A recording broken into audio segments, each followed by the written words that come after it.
springform pans. Cake pans. Springform, those are small. Small, too small.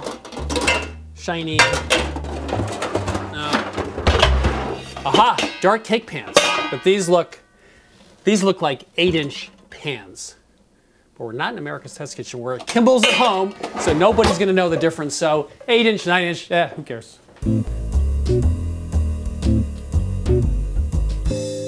So now I'm going to make a yellow cake, and it uses the reverse creaming method, which means we start with the flour and other dry ingredients in the bowl, and then we add slightly softened butter to it and mix that into the flour as the first step. So I'll turn the mixer on. I'm going to use a low speed, and I'll put the butter in a few pieces at a time.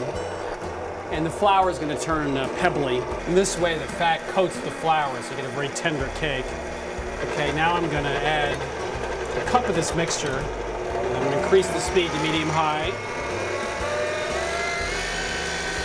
Okay, now I'm going to add the last half cup of the mixture.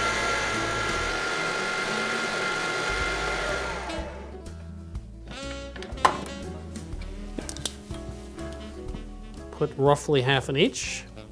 There we go. I'm going to put them in a 350 oven, 20 to 25 minutes. I always turn things around halfway through baking, which I'll do.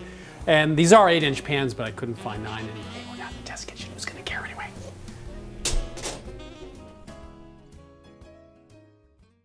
Cakes have been resting for 10 minutes, cooling, and I'm going to take them out right now. I'm going to use a spatula around the outside to loosen it, although most of the time they're pretty loosened. Cardboard rounds are great. I'm going to put it right on there. I'm going to turn this upside down. Hold on, I'm just trying to show people how to unmold a cake here. Here we are, okay. But they looked humped. Now we have the cake, and we can just turn it over like that. So there you go, that's how to unmold a cake. What's the problem? Did you use the right size pan? Well, what's wrong? It looks like you used a pan that was too small. Well, because it's a little humped on top? What, yes. your cakes don't hump on top, do they? Not for dinner parties.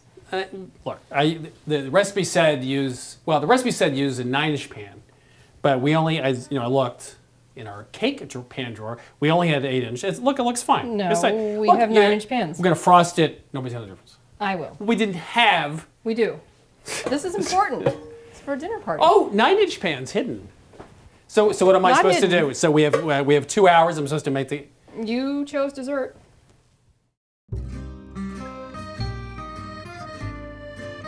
So I went and baked another cake, 2 layers in a 9-inch pan, and this is the one in the 8-inch pan, and you know they both look pretty good. No, the 9-inch is much better. Okay, the 9-inch is a little better because it is flatter, but it's for a dinner party. It's much better. Not to be one to say I told you so. Of course not. See ya. She never says that. 9-inch cake pan, okay, it is better. And what's the takeaway from all this? When you're baking, always use the right size pan. 8-inch versus 9-inch does make a big difference. You can see it here. 9x9 versus 8x8, 9x12 versus 10x13. All of that makes a big difference. It'll bake differently. Actually, it'll take longer, may take shorter. Always use the right pan. Now, 3 tips about buying an actual cake pan. First of all, we don't like shiny pans. We like darker pans. Darker pans absorb heat better. You get a nice brown crust on the bottom and the side. So that's out. Second thing is we like a 2-inch high. This is 2 inches high. This is 1.5 inches. Some recipes, the batter is going to overflow the 1.5-inch pan. So always get a 2-inch, at least 2-inch high cake pan. Last thing is some pans like this one, you can see have a sloped side. They start like this and they go out.